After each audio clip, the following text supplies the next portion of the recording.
Édition du bonsoir, bienvenue. Merci à vous de nous suivre toute la nuit ici à Paris sur France 24 et France Info. Voici les titres du journal. On en sait un peu plus And sur to le ensure soutien that the européen pour momentum le maintien d'une paix en Ukraine.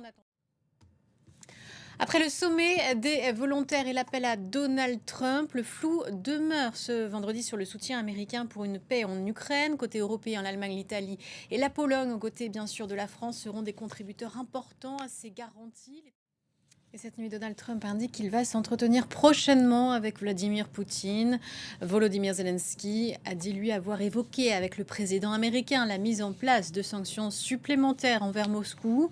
Moscou qui continue son offensive. Cette nuit, une frappe russe fait 3 morts dans la région de Kharkiv. On fait un point sur les frappes avec notre correspondante Emmanuelle Chasse qui se trouve à Kramatorsk près de la ligne de front.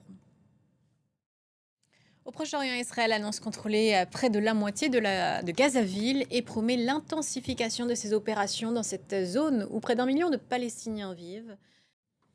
Un ministre devant le Sénat, c'est aux États-Unis. Robert Kennedy Jr., secrétaire à la Santé, a répondu aux questions des parlementaires alors que beaucoup de démocrates appellent à sa démission après le limogeage de plusieurs responsables d'agences sanitaires. David Gilberg nous résume cette audition mouvementée. Puis voudriez-vous posséder le sabre laser de Dark Vador qui a coupé la main de Luke Skywalker dans Star Wars? C'est un des objets mythiques du cinéma qui va être vendu aux enchères à Los Angeles. Attention, la mise de départ devrait, cela dit, être très élevée. Loïc Piala nous en dit plus.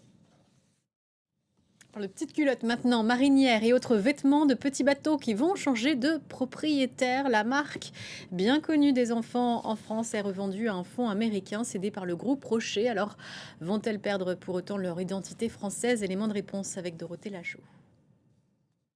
Et on reste dans l'univers du vêtement avec cette icône de l'élégance à l'italienne, Giorgio Armani, qui s'est éteint ce jeudi à l'âge de 91 ans.